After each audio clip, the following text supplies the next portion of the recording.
Hi all, ജെയ് 2025 എഴുതാൻ പോകുന്ന കുട്ടികളുടെ മുന്നിൽ ഇനി അങ്ങോട്ട് മോക്ക് ടെസ്റ്റുകളുടെ സീസണാണ്. നമുക്കറിയാം ഫസ്റ്റ് സെഷന് മുൻപായിട്ടുള്ള നിയർലി 3 or 4 വീക്സിൽ maximum number of full length examination എഴുതുക എന്നുള്ളത് തന്നെ ആയിരിക്കണം നിങ്ങളുടെ ലക്ഷ്യം. വേറെ ഒന്നിനെ കുറിച്ച് നിങ്ങൾ ആലോചിക്കാൻ പാടില്ല. അപ്പോൾ അതിൽ വളരെ ഇമ്പോർട്ടൻ്റ് ആയിട്ട് പറയാനുള്ളത് ആ മോക്ക് ടെസ്റ്റുകൾ നമുക്ക് എങ്ങനെ അനലൈസ് ചെയ്യാമെന്നുള്ളതാണ്. ഒരുപാട് ആളുകൾ എക്സാം എഴുതും, എന്നിട്ട് നേരെ ഇറങ്ങി വരും, പിന്നെ ഒന്നും ചെക്ക് ചെയ്യില്ല. അത് വളരെ വലിയൊരു മിസ്റ്റേക്കാണ്. എക്സാമിൽ കൃത്യമായിട്ട് നമ്മൾ എന്ത് ചെയ്യണം, നമുക്ക് വന്നിട്ടുള്ള മിസ്റ്റേക്കുകൾ, നമുക്ക് ചെയ്യാൻ പറ്റാത്ത ക്വസ്റ്റ്യൻസ്, അതുപോലെ തന്നെ എത്രത്തോളം കറക്റ്റായി എന്ന് തുടങ്ങി എല്ലാ കാര്യങ്ങളും നമ്മൾ വളരെ ഡീറ്റെയിൽഡ് ആയിട്ട് ചെക്ക് ചെയ്യണം. നമുക്ക് വന്ന കെയർലെസ് മിസ്റ്റേക്കുകൾ അടക്കം നമ്മൾ എന്ത് ചെയ്യണം, റിപ്പീറ്റ് ചെയ്യാതിരിക്കാൻ വേണ്ടി ശ്രമിക്കണം. അപ്പോൾ ഇന്നത്തെ വീഡിയോയിൽ ഞാൻ പറയാൻ പോകുന്നത് അതാണ്. മുഴുവനായിട്ട് കാണുക, എങ്ങനെ നമുക്ക് മോക്ക് ടെസ്റ്റുകൾ അനലൈസ് ചെയ്യാം, അതുപോലെ തന്നെ കുട്ടികൾ ചെയ്യുന്നതും അതുപോലെ തന്നെ മിസ്റ്റേക്കുകൾ ഡെഫിനറ്റ്ലി നമ്മൾ എല്ലാ വർഷവും കാണാറുള്ള ഒരുപാട് മിസ്റ്റേക്കുകൾ എന്ത് ചെയ്യുന്നുണ്ട്, ഇതിൽ പറയുന്നുണ്ട്. അപ്പോൾ ഇനി അങ്ങോട്ടുള്ള ഒരു മാസം എന്ന് പറഞ്ഞു കഴിഞ്ഞാൽ നിങ്ങളുടെ ഒരു ഷെഡ്യൂൾ ഇതാ: റിവിഷൻ ചെയ്യുക, മോക്ക് എക്സാംസ് എഴുതുക, അത് അനലൈസ് ചെയ്യുക, പിന്നെ അത് വീണ്ടും ഒന്നുകൂടെ ആവർത്തിക്കുക. ഇതായിരിക്കണം നമ്മുടെ ഒരു പാറ്റേൺ. റിവിഷൻ എന്ന് പറയുമ്പോൾ തന്നെ ഞാൻ എപ്പോഴും പറയുന്ന പോലെ ഇനി വീണ്ടും ക്ലാസ്സുകൾ കാണാനോ തിയറി വായിക്കാനോ നോട്ട്സ് ഇരുന്ന് വായിക്കാനോ ഒന്നും സമയമില്ല. ഏത് ചാപ്റ്ററാണ് നിങ്ങൾക്ക് റിവൈസ് ചെയ്യേണ്ടത് അതിലുള്ള ക്വസ്റ്റ്യൻസ് ചെയ്യുക, അതിലുള്ള PYQs സോൾവ് ചെയ്യുക, അതും ടൈം ബൗണ്ട് ആയിട്ട് ടൈം വെച്ചുകൊണ്ട് തന്നെ അത് ചെയ്യാൻ ശ്രമിക്കുക എന്നുള്ളതാണ് ചെയ്യേണ്ടത്. അങ്ങനെ ഒരു കുറച്ച് ചാപ്റ്റേഴ്സോ അല്ലെങ്കിൽ ഒരു യൂണിറ്റ് മൊത്തത്തിൽ റിവൈസ് ചെയ്തിട്ട് നിങ്ങൾ അതിൻ്റെ മോക്ക് എക്സാമിനേഷൻസ് എഴുതുന്നു. ഓർ മേ ബി മുഴുവൻ സിലബസിൻ്റെ നിങ്ങൾ വീക്കായിട്ടുള്ള അല്ലെങ്കിൽ നിങ്ങൾക്ക് ഒന്നും കൂടെ ചെയ്യണമെന്ന് ആഗ്രഹിക്കുന്ന സബ്ജക്റ്റുകളിൽ ടോപ്പിക്കുകളിൽ റിവൈസ് ചെയ്യുക, എന്നിട്ട് ഫുൾ ലെങ്ത് എക്സാമിനേഷൻസ് എഴുതുക, അതിൻ്റെ അനാലിസിസ് കൃത്യമായിട്ട് നടത്തുക. ആൻഡ് ഈ കാര്യം തന്നെ ഒരു മാസം റിപ്പീറ്റ് ചെയ്തുകൊണ്ടേ ഇരിക്കുക. ഓക്കെ, അപ്പോൾ ആദ്യമായിട്ട് പറയാനുള്ളത്, പുതിയ ടോപ്പിക്കുകളൊന്നും ഇനി എന്ത് ചെയ്യാൻ പാടില്ല, പഠിച്ചു തുടങ്ങാൻ പാടില്ല. എല്ലാവരും പറയുന്ന കാര്യം തന്നെയാണ്, അത് അതുപോലെ തന്നെ ഫോളോ ചെയ്യാം. നമ്മൾ ഓൾറെഡി പഠിച്ച ടോപ്പിക്സിൽ be more confident on the chapters that you have already learned. നമ്മൾ ഓൾറെഡി പഠിച്ചു വെച്ചിട്ടുണ്ട്, അത് നമ്മൾ ഒന്നും കൂടെ കോൺഫിഡൻ്റ് ആക്കാൻ ശ്രമിക്കുക, നമ്മുടെ സ്ട്രെങ്ത് ഇമ്പ്രൂവ് ചെയ്യാൻ ശ്രമിക്കുക എന്നുള്ളതാണ് ചെയ്യേണ്ടത്. അതല്ലാതെ ഞാൻ ഒരു പെർട്ടിക്കുലർ ചാപ്റ്റർ പഠിച്ചിട്ടില്ല, അതുകൊണ്ട് ഞാൻ ഇനി അത് തുടങ്ങി കഴിഞ്ഞാൽ പ്രശ്നമാകുമല്ലോ. അപ്പോൾ ഉദാഹരണം, ഫിസിക്സിൽ തെർമോഡൈനാമിക്സ് ഒന്നും അറിയാത്തൊരു കുട്ടി ഇനിയുള്ള 3 ആഴ്ച കൊണ്ട് എന്ത് ചെയ്യാൻ കഴിയില്ല, തെർമോഡൈനാമിക്സ് പഠിച്ച് അതിൽ സ്ട്രോങ് ആവുക എന്നുള്ളത് പോസിബിൾ ആയിട്ട് കാര്യമില്ല. അത് നമ്മൾ മാറ്റി വെക്കുക എന്നുള്ളത് വേറെ വഴിയില്ല. When should you start mock examinations? എപ്പോഴാണ് മോക്ക് എക്സാമിനേഷൻസ് എടുത്ത് തുടങ്ങേണ്ടത്? അപ്പോൾ ഒരുപാട് ആളുകൾ ഇപ്പോഴും പറയുന്ന ഒരു ചോദ്യമാണ്, ഞാൻ ഫുള്ളി പ്രിപ്പയർഡ് അല്ല, എഴുതി കഴിഞ്ഞാൽ എനിക്ക് റാങ്ക് കിട്ടില്ല അല്ലെങ്കിൽ മാർക്ക് കുറവായിരിക്കും, അതുകൊണ്ട് ഞാൻ ഈ മോക്ക് എക്സാമൊക്കെ അങ്ങ് സ്കിപ്പ് ചെയ്താലോ എന്ന് വിചാരിക്കുന്ന കുട്ടികൾ ഇപ്പോഴും ഉണ്ട്. വലിയൊരു മിസ്റ്റേക്കാണ്. നിങ്ങൾ മനസ്സിലാക്കേണ്ട ഒരു കാര്യം, നിങ്ങളെല്ലാം പഠിച്ച് ഈ ഓൾ ഇന്ത്യ റാങ്ക് 1000-നുള്ളിൽ എത്തുന്ന ഒരു സ്റ്റേജിലെത്തും. ആ സമയത്ത് പോയിട്ട് മോക്ക് എക്സാം എഴുതാം എന്നുള്ളത് വലിയൊരു തെറ്റിദ്ധാരണയാണ്. മനസ്സിലാവുന്നുണ്ടോ? നിങ്ങൾ ഏത് പൊസിഷനിലാണ് ഇപ്പോൾ നിൽക്കുന്നത്, അവിടുന്ന് എത്രത്തോളം ഇമ്പ്രൂവ് ചെയ്യാനുണ്ടെന്ന് മനസ്സിലാവണമെന്നുണ്ടെങ്കിൽ മോക്ക് എക്സാമിനേഷൻസ് എഴുതണം. അപ്പോൾ ഇനി എപ്പോൾ എഴുതണം എന്ന് ആലോചിച്ച് തുടങ്ങുന്ന ഒരു പ്രശ്നം ഉണ്ടാവരുത്. ആസ് സൂൺ ആസ് പോസിബിൾ നിങ്ങൾ എന്ത് ചെയ്യണം, ഫുൾ ലെങ്ത് എക്സാമിനേഷൻസ് എഴുതി തുടങ്ങണം. അതുപോലെ തന്നെ how many mock examinations should you write? കുട്ടികളുടെ ക്വസ്റ്റ്യൻ ആണ്. അപ്പോൾ അതിൽ ഞാൻ പറയുകയാണെന്നുണ്ടെങ്കിൽ നമ്മൾ ഒരു വീക്കിൽ ഇനി അങ്ങോട്ട് മിനിമം 2 3-hour എക്സാമിനേഷൻസ് എങ്കിലും നമ്മൾ ഫോക്കസ് ചെയ്യണം. മിനിമം 2 3-hour എക്സാമിനേഷൻസ് എങ്കിലും നമ്മൾ ഫോക്കസ് ചെയ്യണം. അത് 3 ആയാലും കുഴപ്പമില്ല, 3 full length examinations per week ആയാലും പ്രശ്നമൊന്നുമില്ല, നല്ല കാര്യം തന്നെയാണ്. So as many mock examinations as possible അതിൻ്റെ അനാലിസിസും അതിൻ്റെ കൂടെ തന്നെ കൃത്യമായിട്ട് ചെയ്യണം. So a thorough analysis of your score and result is very very very important. എങ്കിൽ മാത്രമേ നിങ്ങൾക്ക് അടുത്ത എക്സാമിൽ ഇമ്പ്രൂവ്മെൻറ്റ് ഉണ്ടോ എന്നുള്ളത് ചെക്ക് ചെയ്യാൻ പറ്റുള്ളൂ. നിങ്ങളുടെ ഫുൾ ലെങ്ത് എക്സാമിനേഷൻസിൻ്റെ സ്കോർ നിങ്ങൾ ട്രാക്ക് ചെയ്യണം. 300-ൽ അത് 150 ആണോ, 120 ആണോ, 180 ആണോ, 200+ ആണോ, എങ്ങനെയാണ് അതിൻ്റെ വേരിയേഷൻ വരുന്നത് എന്നുള്ളത് കൃത്യമായിട്ട് നിങ്ങൾ നോട്ട് ചെയ്യണം. അതുപോലെ തന്നെ യൂണിറ്റ് വൈസ് എക്സാമിനേഷൻസ് ആണ് എഴുതുന്നുണ്ടെങ്കിൽ ഏതൊക്കെ ടോപ്പിക്സിൻ്റെ എക്സാം വരുമ്പോഴാണ് നിങ്ങളുടെ സ്കോർ കൂടുന്നത്, ഏതൊക്കെ ഏരിയാസ് വരുമ്പോഴാണ് നിങ്ങളുടെ സ്കോർ കുറയുന്നത് എന്നൊക്കെ നമ്മൾ എന്ത് ചെയ്യണം, കൃത്യമായിട്ട് മനസ്സിലാക്കണം. അതുകൊണ്ട് തന്നെ നിങ്ങളുടെ എല്ലാ ആഴ്ചയിലും നടക്കുന്ന എക്സാമിനേഷൻസിൻ്റെ സ്കോറുകൾ നിങ്ങൾ തന്നെ പേഴ്സണലി എന്ത് ചെയ്യണം, ട്രാക്ക് ചെയ്യണം എന്നുള്ളത് വളരെ വളരെ ഇമ്പോർട്ടൻ്റ് ആണ്. ഓക്കെ, യൂഷ്വലി കുട്ടികൾ എപ്പോഴും ചെയ്യാനുള്ളൊരു കാര്യം ഇതാണ്: സ്കോർ ചെക്ക് ചെയ്യും, എത്ര മാർക്ക് കിട്ടി നോക്കും, അതുപോലെ തന്നെ എത്ര എണ്ണം തെറ്റിയെന്ന് എല്ലാവരും ചെക്ക് ചെയ്യാറുണ്ട്. തെറ്റിയതിൻ്റെ സൊല്യൂഷൻസ് നോക്കും, അല്ലെങ്കിൽ ആൻസർ കീ പെട്ടെന്നൊന്ന് നോക്കും. അത് കഴിഞ്ഞാൽ പിന്നെ എന്തെങ്കിലും ആവശ്യം ഉണ്ടെങ്കിൽ നോട്ട് ചെയ്യാന്നുള്ളത് വേറെ കാര്യമായിട്ടൊരു അനാലിസിസ് ചെയ്യാറില്ല. ആകെ ഫോക്കസ് ചെയ്യുന്നത് തെറ്റിയ ക്വസ്റ്റ്യൻസ് ഏതൊക്കെയാണ്, അതിൻ്റെ കറക്റ്റ് ആൻസർ ഏതാണെന്നുള്ളത് മാത്രമാണ്. അതല്ലാതെ ഒരു ഡീറ്റെയിൽഡ് അനാലിസിസ് പലപ്പോഴും കുട്ടികൾ എന്ത് ചെയ്യാറില്ല, ചെയ്യുന്നത് പൊതുവെ കാണാറില്ല. അപ്പോൾ നിങ്ങളുടെ ഒരു ഒപ്പീനിയൻ അല്ലെങ്കിൽ നിങ്ങളുടെ ഒരു ഒബ്ജക്റ്റീവ് എന്ന് പറഞ്ഞു കഴിഞ്ഞാൽ എങ്ങനെ നമുക്ക് മോക്ക് ടെസ്റ്റുകൾ അനലൈസ് ചെയ്യാം. അതിൽ first part post test reflection ആണ്. എക്സാം എഴുതി കഴിഞ്ഞിട്ടുണ്ട് നിങ്ങൾക്ക് ഉണ്ടാകുന്ന ഒരു ഫീഡ്ബാക്ക്, ഒരു മൈൻഡ് സെറ്റ് ഉണ്ടല്ലോ, എങ്ങനെ ഉണ്ടായിരുന്നു എക്സാം എന്ന് ചോദിച്ചാൽ നിങ്ങൾ എത്രത്തോളം സാറ്റിസ്ഫൈഡ് ആണ് നിങ്ങളുടെ പെർഫോമൻസിൽ, ആ ഒരു ഇമീഡിയറ്റ് റെസ്പോൺസ് എന്താണെന്നുള്ളത് നിങ്ങൾ എപ്പോഴും ഒന്ന് എന്ത് ചെയ്യണം, വിശകലനം ചെയ്യണം. ഓക്കെ, സ്വയം നിങ്ങളോട് തന്നെ ചോദിക്കുക, ഈ 3 മണിക്കൂർ നിങ്ങൾ എഴുതി കഴിഞ്ഞു, അതിൽ 300 മാർക്കിൻ്റെ എക്സാമാണ് കംപ്ലീറ്റ് ചെയ്തത്, എങ്ങനെ ഉണ്ടായിരുന്നു പരീക്ഷ എന്നുള്ളത് നിങ്ങൾക്ക് എന്താണ് തോന്നുന്നത്, അത് എപ്പോഴും ഒന്ന് സെൽഫായിട്ട് തന്നെ അനലൈസ് ചെയ്യണം. പരസ്പരം ഫ്രണ്ട്സുമായിട്ട് ഷെയർ ചെയ്താലും കുഴപ്പമില്ല. ഓക്കെ, സെഗ്രിഗേറ്റിംഗ് ക്വസ്റ്റ്യൻസ് അടുത്ത പാർട്ട് ഇതാണ്. ക്വസ്റ്റ്യൻസ് സെഗ്രിഗേറ്റ് ഇവാലുവേറ്റ് ചെയ്തുകൊണ്ട് നമുക്ക് മനസ്സിലാക്കാൻ സാധിക്കണം നമ്മൾ ഏതൊക്കെയാണ് കറക്റ്റായിട്ട് ചെയ്തിട്ടുള്ളത്, നമ്മുടെ മിസ്റ്റേക്കുകൾ എവിടെയൊക്കെയാണ് സംഭവിച്ചിട്ടുള്ളത്. മിസ്റ്റേക്കുകൾ ഇൻകറക്റ്റ് ക്വസ്റ്റ്യൻസും അതിൻ്റെ കീ മാത്രം നോക്കിയാൽ പോരാ, അത് ഏത് ഏരിയാസിൽ നിന്നാണ് വന്നത്, ആ ക്വസ്റ്റ്യൻസിൻ്റെ ഡിഫിക്കൽട്ടി ലെവൽ എന്താണ്, അതുപോലെ തന്നെ ഏതൊക്കെ ചാപ്റ്റേഴ്സിലാണ് ക്വസ്റ്റ്യൻ വന്നിട്ടുള്ളത്, ഇതൊക്കെ നമ്മൾ എന്ത് ചെയ്യണം, ചെക്ക് ചെയ്യണം. ഏതൊക്കെ സബ്ജക്റ്റിലാണ് നിങ്ങളുടെ പെർഫോമൻസ് ഇമ്പ്രൂവ് ചെയ്തിട്ടുള്ളത്, വീക്ക് ആയിട്ടുള്ളത് എന്നൊക്കെ എന്ത് ചെയ്യണം, ചെക്ക് ചെയ്യണം. അടുത്തത് ടൈം മാനേജ്മെൻറ്റ് അനാലിസിസ് ആണ്. ഇതും വളരെ ഇമ്പോർട്ടൻ്റ് ആണ്. നിങ്ങൾ ഓരോ സബ്ജക്റ്റിനും അപ്രോക്സിമേറ്റ്ലി എത്ര സമയം എടുത്തു, അതുപോലെ തന്നെ ഏത് ഓർഡറിലാണ് എക്സാം എഴുതിയത്, അതിൽ തന്നെ ഓരോ സബ്ജക്റ്റിനും എത്ര സമയം നിങ്ങൾ കൊടുത്തു, 45 മിനിറ്റ് ആണോ 50 മിനിറ്റ് ആണോ, ആൻഡ് ഫൈനലി ഒരു ലാസ്റ്റ് റൗണ്ട് ഓഫ് റിവിഷൻ വരാൻ നിങ്ങൾക്ക് സാധിച്ചിട്ടുണ്ടോ, നിങ്ങൾ മാർക്ക് ഫോർ റിവ്യൂ എന്ന് പറയുന്ന ആൻഡ് ലേറ്റർ എന്ന് പറയുന്ന സെലക്ട് ചെയ്തിട്ടുള്ള ക്വസ്റ്റ്യൻസിലേക്ക് തിരിച്ചു വരാൻ സാധിച്ചിട്ടുണ്ടോ എന്നുള്ളതൊക്കെ എന്ത് ചെയ്യണം, ഇതിൽ നമ്മൾ ചെക്ക് ചെയ്യേണ്ടതാണ്. അതുപോലെ subject wise and topic wise review നമ്മൾ എന്ത് ചെയ്യണം, നടത്തണം. വളരെ വളരെ വളരെ ഇമ്പോർട്ടൻ്റ് ആണ്. അപ്പോൾ ഇതായിരിക്കണം നമ്മുടെ ഏകദേശം നമ്മുടെ ഒരു മോക്ക് ടെസ്റ്റിൻ്റെ അനാലിസിസിൻ്റെ ഒരു രൂപം എന്ന് പറയുന്നത്. ഇനി ഒരു പ്രോ ടിപ്പും കൂടെ ഞാൻ തരികയാണ്, ABCD അനാലിസിസ്. ഒരുപാട് സക്സസ്ഫുൾ ആയിട്ടുള്ള IITians യൂസ് ചെയ്യുന്നൊരു ടെക്നിക്കാണ് ആക്ച്വലി ഇത്. അപ്പോൾ ഇതെന്തിനാന്ന് വെച്ച് കഴിഞ്ഞാൽ നമ്മുടെ ഇൻകറക്റ്റ് അല്ലെങ്കിൽ അൺആൻസേർഡ് ആയിട്ടുള്ള ക്വസ്റ്റ്യൻസിനെ നമ്മൾ 4 കാറ്റഗറി ആയിട്ട് ഡിവൈഡ് ചെയ്യാൻ ശ്രമിക്കുക. അപ്പോൾ 300-ൽ നിങ്ങൾക്ക് 200 മാർക്കാണ് കിട്ടിയത്, 100 മാർക്ക് നഷ്ടപ്പെട്ടു. ആ 100 മാർക്കിൽ നിങ്ങൾ ആൻസർ ചെയ്യാതെ വിട്ട ക്വസ്റ്റ്യൻസ് ഉണ്ടായിരിക്കും, അതുപോലെ തന്നെ എന്തുമുണ്ടാകും, തെറ്റിപ്പോയതും ഉണ്ടായിരിക്കും. അപ്പോൾ അതിനെ നമ്മൾ 4 കാറ്റഗറി ആയിട്ട് ഡിവൈഡ് ചെയ്യുന്നു. അതിൽ A എന്ന് പറഞ്ഞു കഴിഞ്ഞാൽ you do not know the concept ഒട്ടും അറിയാതെ നമ്മൾ ലീവ് ചെയ്ത ക്വസ്റ്റ്യൻസ്. ഓക്കെ, ലീവ് ചെയ്ത ക്വസ്റ്റ്യൻസ്. ഫോർ എക്സാമ്പിൾ ഫിസിക്സിൽ അത് തെർമോഡൈനാമിക്സ് ആവാം, അതല്ലെങ്കിൽ ഓസിലേഷൻസ് ആവാം. അങ്ങനെ ഒട്ടും അറിയാതെ നമ്മൾ ലീവ് ചെയ്തിട്ടുള്ളതാണ്, അല്ലെങ്കിൽ മാത്സിൽ ഇൻ്റഗ്രേഷൻ ആവാം. അതാണ് A എന്ന് പറയുന്നത്. B needs A bit more revision. നിങ്ങൾക്ക് അറിയുന്നതാണ്, ഫോർ എക്സാമ്പിൾ നമ്മുടെ ഫിസിക്സിലെ മൊമെന്റ് ഓഫ് ഇനർഷ്യയുടെ ക്വസ്റ്റ്യൻ നിങ്ങൾക്ക് അറിയുന്നത് തന്നെയാണ്, പക്ഷെ എന്ത് ചെയ്യാൻ പറ്റിയില്ല, ഒന്നും കൂടെ റിവൈസ് ചെയ്താൽ മാത്രമേ ചെയ്യാൻ പറ്റുള്ളൂ എന്നുള്ളതാണ് B type of questions. C എന്ന് പറയുന്നത് കെയർലെസ് മിസ്റ്റേക്സ് ആണ്. ഇത് കൃത്യമായിട്ട് മനസ്സിലാക്കണം. അത് കാൽക്കുലേഷനിലുള്ള മിസ്റ്റേക്ക് ആണോ, അതല്ലെങ്കിൽ ജസ്റ്റ് ഒരു ക്വസ്റ്റ്യനിലുള്ള വാല്യൂ തന്നെ എടുത്ത് എഴുതിയപ്പോൾ യൂണിറ്റ് മാറിപ്പോയതാണോ, അങ്ങനെ എന്താണ് ആ കെയർലെസ് മിസ്റ്റേക്ക് എന്നുള്ളത് കൃത്യമായിട്ട് മനസ്സിലാക്കണം. അത് നമ്മുടെ ബ്രെയിനിലേക്ക് ഫീഡ് ചെയ്യണം. കാരണം അടുത്ത എക്സാമിൽ എന്ത് ചെയ്യാൻ പാടില്ല, അത് റിപ്പീറ്റ് ചെയ്യാൻ പാടില്ല. D couldn't solve during the exam but solve after the test. ഇത് മറ്റൊരു കാറ്റഗറിയാണ്. എക്സാം സമയത്ത് പഠിച്ച ടോപ്പിക്കാണ്, പക്ഷേ ചെയ്യാൻ പറ്റിയില്ല. എക്സാം കഴിഞ്ഞപ്പം കുറച്ചുകൂടെ റിലാക്സ്ഡ് ആയിട്ട് ചിന്തിച്ചപ്പം ചെയ്യാൻ പറ്റി. അത് ഏതാണെന്നുള്ളത് മനസ്സിലാക്കണം. ഈ 4 കാറ്റഗറിയും നമ്മൾ ഐഡൻറ്റിഫൈ ചെയ്ത് കഴിഞ്ഞാൽ നമുക്ക് ഒരുപാട് ഇമ്പ്രൂവ്മെൻറ്റ് കൊണ്ടുവരാൻ സാധിക്കും. ഭാവിയിൽ വരുന്ന എക്സാമുകളിൽ ഇതേ മിസ്റ്റേക്കുകൾ ആവർത്തിക്കാതിരിക്കാൻ സാധിക്കും. അതുപോലെ തന്നെ നിങ്ങൾക്ക് അറിയാത്ത ചാപ്റ്റർ ഏതാണ്, നിങ്ങളുടെ വീക്ക്നെസ് ഏതാണെന്നുള്ളത് കൃത്യമായിട്ട് നമ്മുടെ A കാറ്റഗറി പറഞ്ഞു തരും ചെയ്യും. ഓക്കെ, മനസ്സിലായല്ലോ. ആൻഡ് ഇതിനോട് ആഡ് ചെയ്യാനുള്ള ഒരു കാര്യം എന്താണെന്ന് വെച്ച് കഴിഞ്ഞാൽ, ഇനി കറക്റ്റ് ആയതിൽ തന്നെ നിങ്ങൾ ഗസ് വർക്ക് നടത്തിയിട്ടോ അല്ലെങ്കിൽ ഭാഗ്യത്തിന് ശരിയായതൊക്കെ ഉണ്ടെന്നുണ്ടെങ്കിൽ അതും കൂടെ നമ്മൾ എന്ത് ചെയ്യണം, ഒന്ന് റീവിസിറ്റ് ചെയ്യണം. അതിൻ്റെ കോൺസെപ്റ്റുകൾ കൂടെ ഒന്ന് സ്ട്രോങ് ആക്കാൻ വേണ്ടി ശ്രമിക്കണം. ഓക്കെ, ആൻഡ് A കാറ്റഗറിയെ കുറിച്ച് പറയുകയാണെന്നുണ്ടെങ്കിൽ ടച്ച് ചെയ്യാത്ത, ഇതുവരെ ഒന്നും പഠിക്കാത്ത ടോപ്പിക് ആണെന്നുണ്ടെങ്കിൽ ഞാൻ ആദ്യമേ പറഞ്ഞു, അത് ഇനി പഠിച്ചെടുക്കാനുള്ള സമയമില്ല. അറിയുന്ന ടോപ്പിക്കുകൾ തന്നെ എന്ത് ചെയ്യുക, ഫോക്കസ് ചെയ്യുക എന്നുള്ളതാണ്.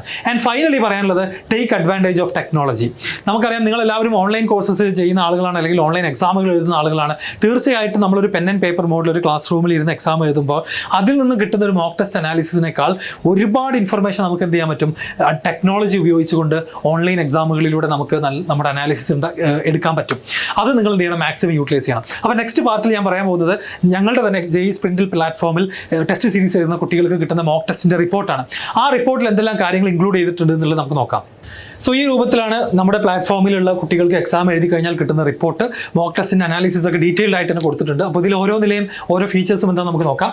ആദ്യമായിട്ട് ടെസ്റ്റിൻ്റെ ഒരു ഓവർവ്യൂ ഉണ്ടാകും, എത്ര കുട്ടികൾ അറ്റൻഡ് ചെയ്തു, അതിൻ്റെ ഡ്യൂറേഷൻ, സബ്ജക്റ്റുകൾ, ഓരോ സബ്ജക്റ്റിലും എത്ര ഈസി, മീഡിയം, ടഫ് ക്വസ്റ്റ്യൻസ് വന്നു എന്നുള്ളതിൻ്റെ ഒരു കണക്ക് കാണാം.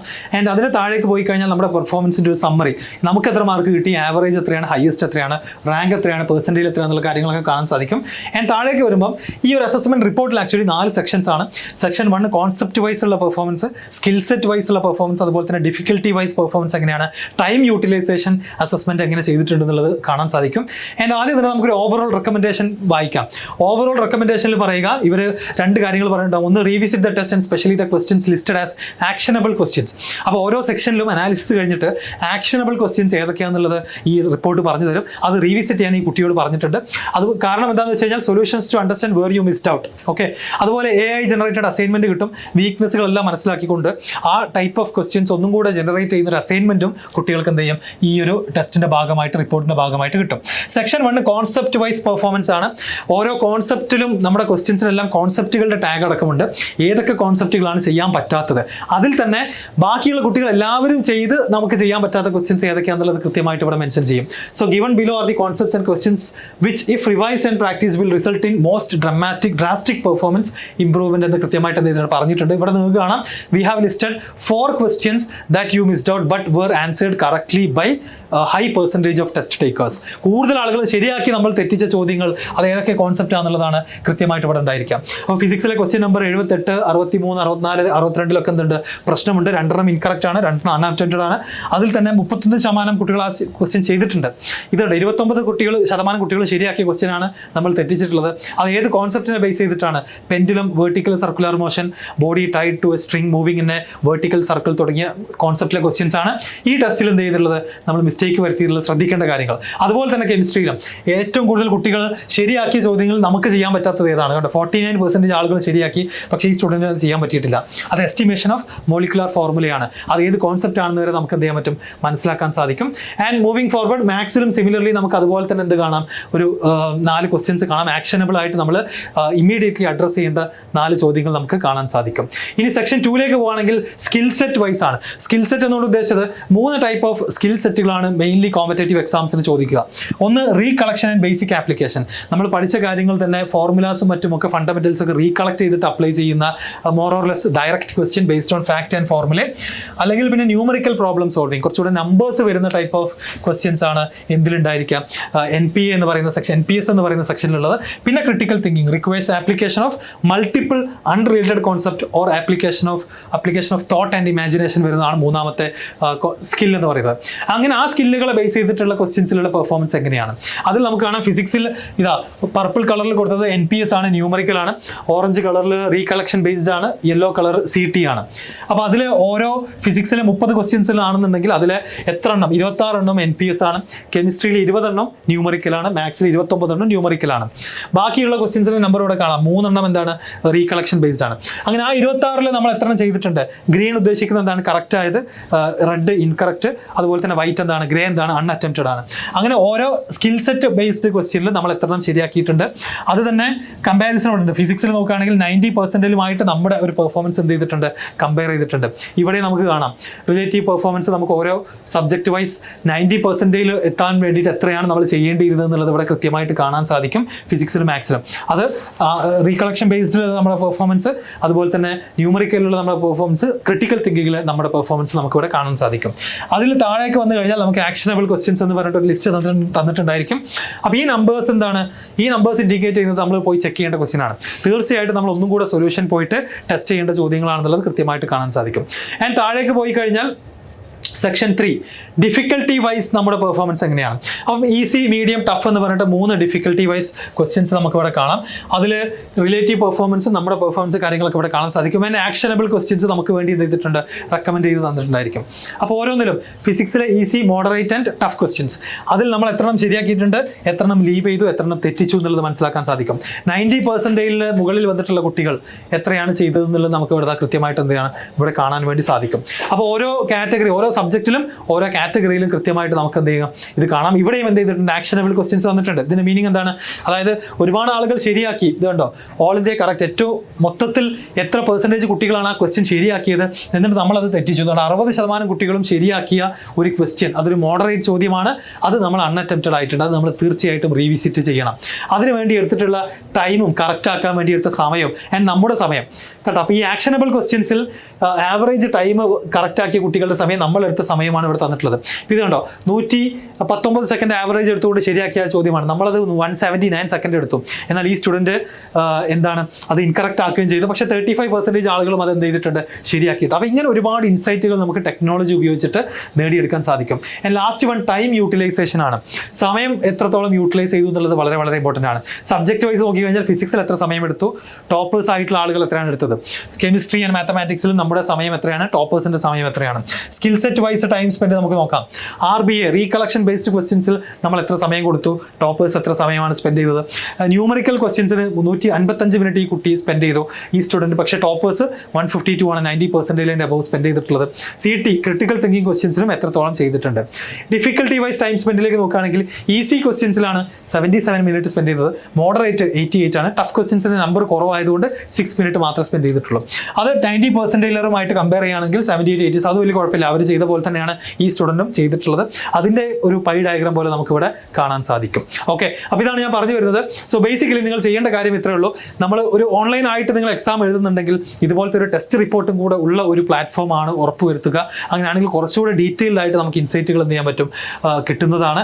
ആൻഡ് നമ്മുടെ ജെഇയുടെ ടെസ്റ്റ് സീരീസ് ഓൾറെഡി റണ്ണിങ് ആണ്. അതിൻ്റെ ഫുൾ ലെങ്ത് എക്സാമിനേഷൻസ് ഇതാ ഈ വീക്ക് മുതൽ സ്റ്റാർട്ട് ചെയ്യുകയാണ്. താല്പര്യമുള്ള ആളുകൾക്ക് കൂടുതൽ ഡീറ്റെയിൽസ് അന്വേഷിക്കാവുന്നതാണ്.